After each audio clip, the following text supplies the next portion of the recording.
Bonjour à toutes et à tous et bienvenue dans ce nouveau podcast où nous traitons des grands schémas précoces, ces empreintes émotionnelles dont nous avons déjà parlé dans les podcasts précédents et qui influencent notre manière de penser, de ressentir et de nous comporter dans nos relations. Aujourd'hui, nous allons parler d'un schéma particulier qui est le schéma d'assujettissement. C'est un schéma qui se traduit par une tendance à céder aux besoins des autres, à se soumettre à leur volonté, souvent par peur de perdre leur affection ou, ou par la peur d'affronter leur colère. Alors pour nous aider à mieux comprendre ce schéma, je suis avec Frédéric, que vous commencez à connaître, ainsi que moi-même au fur et à mesure que nous faisons ces podcasts. Donc je suis avec Frédéric, psychothérapeute, psychologue et biographe. Bonjour Frédéric.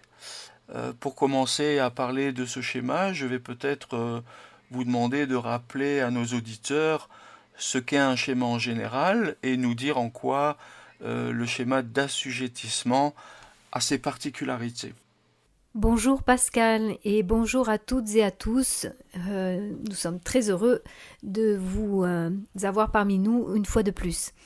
Donc oui, bien sûr, un schéma en fait, c'est, on l'a vu, une empreinte émotionnelle et cognitive qui va se former dès l'enfance. C'est comme un filtre à travers lequel on va interpréter toutes les situations de vie et toutes les situations relationnelles que l'on va vivre. Et pour parler plus particulièrement du schéma d'assujettissement, on va voir que ce schéma repose sur une croyance de fond où la personne va avoir tendance à se dire « mes besoins n'ont pas autant de valeur que ceux des autres ». Donc pour garder le lien, je dois me soumettre aux besoins de l'autre. C'est-à-dire qu'en fait, la personne, elle a peur que si jamais elle exprime ses propres désirs ou ses limites, ça va nécessairement entraîner du rejet, de la critique, voire même de la colère de la part de la personne en face. Alors, elle va avoir tendance plutôt à se taire. Elle va dire oui quand finalement elle pense non au fond d'elle. De fait, elle va finir par s'oublier elle-même pour maintenir un climat de paix. D'accord, donc l'assujettissement, c'est vivre avec l'idée qu'on doit toujours céder aux autres, quitte à s'effacer soi-même, par peur de perdre leur affection ou de provoquer leur colère. Alors vous venez de nous expliquer en détail déjà ce qu'est ce schéma qui pousse à céder aux autres pour éviter le rejet ou la colère. Mais concrètement, dans la vie des personnes, qu'est-ce que cela signifie au quotidien pour elles? Comment une personne qui vit avec un schéma d'assujettissement se comporte-t-elle et comment se sent-elle au quotidien? Alors oui, c'est important de voir cette question, Pascal.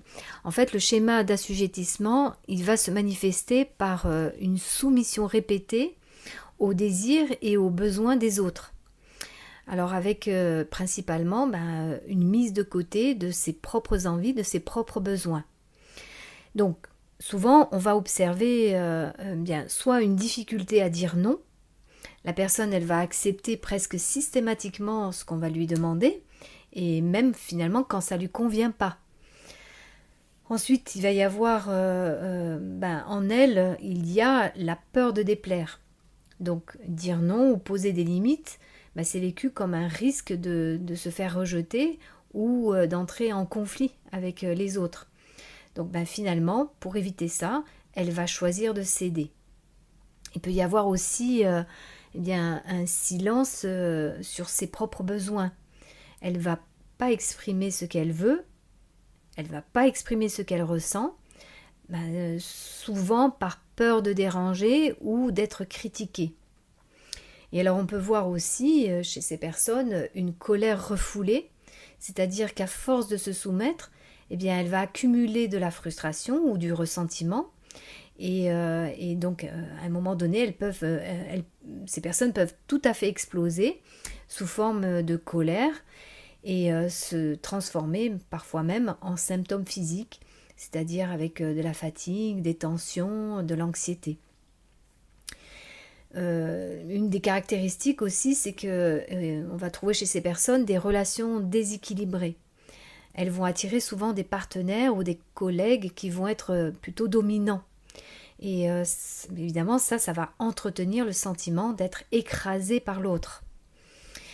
Donc finalement, la personne, elle vit comme si elle devait s'effacer pour préserver la relation, mais évidemment, ça va lui coûter très cher intérieurement. On a bien entendu, Frédéric, une personne assujettie dit oui, même quand elle pense non. Elle se tait sur ses besoins et finit par accumuler une colère intérieure qui la fait souffrir. Alors évidemment, tout ça, c'est une attitude qui est mise en œuvre, toujours encore, on va le répéter, au niveau émotionnel. Donc c'est une mise en œuvre émotionnelle pour éviter les conflits ou la peur d'être rejeté. Alors vous venez de décrire ce quotidien de la personne, marqué par la peur de dire non, le silence, le fait de se taire sur ses besoins, et cette colère refoulée. Mais alors on se demande forcément comment un tel schéma se construit-il? Quelles sont les expériences de l'enfance qui favorisent progressivement son apparition? Alors oui, bien sûr, en fait, comme tous les schémas, hein, comme on le voit là maintenant depuis un certain nombre de podcasts que nous faisons sur différents schémas, eh bien celui-ci ne fait pas exception. Le schéma d'assujettissement va se mettre en place très tôt, souvent dans des environnements où l'enfant va apprendre que ses besoins n'avaient pas la même valeur que ceux des autres. Donc il y a plusieurs origines, les plus fréquentes.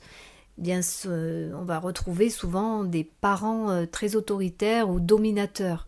C'est-à-dire que l'enfant comprend que exprimer ses envies, ça va vite entraîner des punitions, des critiques ou même la colère du parent.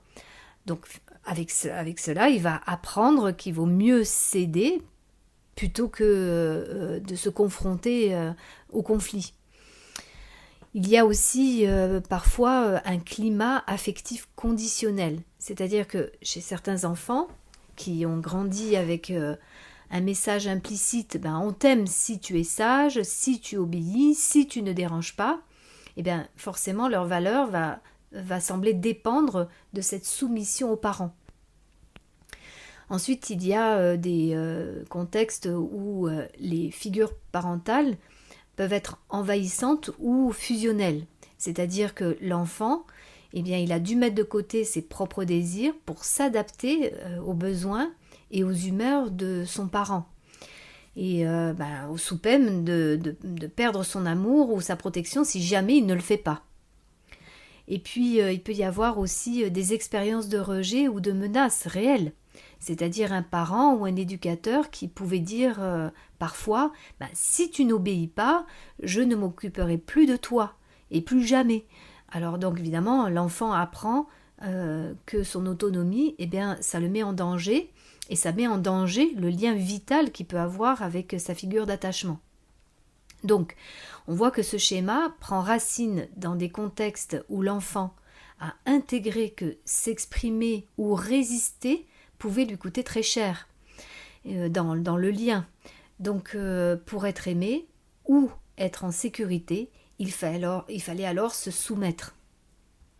Donc, si je comprends bien, Frédéric, ce schéma se construit quand l'enfant apprend que ses besoins entraînent de la colère, du rejet ou une punition. Donc il découvre très tôt qu'il vaut mieux céder, obéir et s'effacer pour garder la paix et préserver le lien. Vous nous avez montré comment dans l'enfance, l'assujettissement pouvait naître dans ce climat familial, cette relation avec la figure d'attachement, où il vaut mieux se taire et obéir afin d'éviter le rejet et la colère. Mais une fois que l'enfant est devenu adulte, une fois que cette empreinte émotionnelle l'a saisit en quelque sorte, un peu comme de l'eau qui s'imprime dans une éponge, Une fois adulte, comment ce schéma va-t-il s'exprimer dans la vie quotidienne et dans les relations de cette personne? Alors comme on l'a vu, effectivement, pour d'autres schémas, cette empreinte qui s'est déposée dans l'enfance, eh bien, va avoir en effet des conséquences à l'âge adulte. Et le schéma d'assujettissement va influencer fortement les relations personnelles et professionnelles par la suite. Donc, au niveau relationnel, on va trouver, par exemple, une difficulté chronique à dire non. C'est-à-dire que la personne va accepter trop de demandes, même si ça l'épuise, même si ça va à l'encontre de ses propres besoins, elle ne va pas réussir à mettre la limite, à s'affirmer, et donc elle va dire non alors que elle va dire oui, pardon, alors qu'elle pense non. Ça va aussi créer des relations déséquilibrées, c'est-à-dire que elle attire ou elle tolère des partenaires, des amis, des collègues dominateurs, et qui vont évidemment profiter de sa soumission implicite. Donc dans la relation, il peut y avoir aussi la peur de la colère de l'autre, c'est-à-dire que la personne va éviter toute confrontation parce que exprimer un désaccord, ça peut être dangereux, ça peut amener justement des conflits et ça peut lui sembler insupportable. Ça peut aussi se décliner en une colère intériorisée, c'est-à-dire que cette soumission répétée va générer du ressentiment. À force de dire oui alors qu'elle pense non, intérieurement, ça va créer une tension. La personne peut développer une rancune sourde qui parfois même d'ailleurs peut s'exprimer par des explosions soudaines. C'est la goutte qui fait déborder le vase et la personne elle n'en peut plus, donc elle va exploser. Ou par des symptômes psychosomatiques si elle maintient à l'intérieur d'elle-même. Donc on va retrouver de la fatigue, des douleurs, de l'anxiété, des tensions chroniques. Du fait justement de maintenir à l'intérieur cette tension. Et puis on peut retrouver aussi un sentiment d'invisibilité, c'est-à-dire qu'elle a l'impression de ne pas exister vraiment dans la relation. En fait, elle est complètement écrasée par une personne qui en plus risque de la dominer, et simplement parce que ses besoins ne sont jamais pris en compte. Donc le schéma d'assujettissement va pousser l'adulte à s'effacer dans ses relations. Mais finalement, ça finit par provoquer un profond mal-être et surtout un déséquilibre relationnel. Alors c'est bien ce sentiment de sacrifice en permanence pour les autres que l'on ressent dans vos paroles. La personne qui vit ce schéma d'assujettissement, en permanence, elle se sacrifie pour autrui. Et tout ça par peur du conflit. euh, mais bon, ce sacrifice finit par l'épuiser. Euh, Elle finit par se sentir invisible et finit par accumuler intérieurement une colère sourde qui mine ses relations. Alors vous venez de nous décrire comment une fois adulte, ce schéma conduit à se soumettre, à se sentir invisible et à accumuler de la colère. Mais je suppose que toutes les personnes ne réagissent pas forcément de la même manière à leur schéma d'assujettissement. Alors quels peuvent être ou quels sont les différents modes de réaction face à ce schéma? En effet, Pascal, on l'a vu pour d'autres schémas, il y a 3 modes de réaction, donc la capitulation, l'évitement et la compensation. Donc précisément par rapport au schéma assujettissement, on va retrouver dans la capitulation la personne qui va se soumettre complètement. Elle va dire oui à tout, va faire passer les autres avant elle et les besoins des autres avant ses propres besoins. Et elle vit dans des relations complètement déséquilibrées où elle est en permanence dominée par l'autre. Soit dans l'évitement, là, pour ne pas risquer de se retrouver dans une situation de relation de domination, la personne va éviter vraiment les engagements trop proches ou les situations où elle devrait s'affirmer. En fait, ça peut mener à évidemment un certain isolement, une certaine solitude. Et puis donc le 3e mode de réaction, c'est donc la compensation. Et dans ce schéma, c'est à l'inverse effectivement de l'évitement, elle va développer une posture très autoritaire.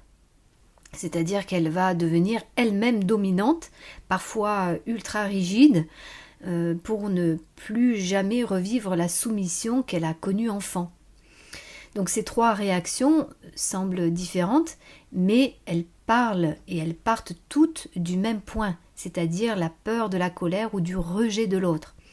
Et la difficulté à affirmer ses propres besoins. Donc on a bien entendu, certaines personnes se résignent à vivre dans la soumission, d'autres fuient pour éviter de se retrouver sous l'emprise de quelqu'un, et d'autres personnes encore, en souffrance de ce schéma, deviennent très autoritaires pour ne plus jamais se sentir dominés. Mais en fait, dans les trois cas, c'est toujours la peur et le schéma qui dirigent la personne. Alors Frédéric, vous venez de nous rappeler les trois grands modes de réaction à ce schéma, modes de réaction qui sont communs en quelque sorte à tous les schémas, c'est-à-dire la soumission, l'évitement ou la compensation. Et là, en l'occurrence, la compensation se fait par l'autorité, hein, pour éviter justement de se retrouver sous l'emprise de quelqu'un. Mais je suppose, j'imagine qu'il y a des moyens, qu'il existe des moyens de se libérer de ce schéma d'assujettissement. Et je vous pose donc la question, quels sont les moyens, les possibilités de se sortir de ce schéma?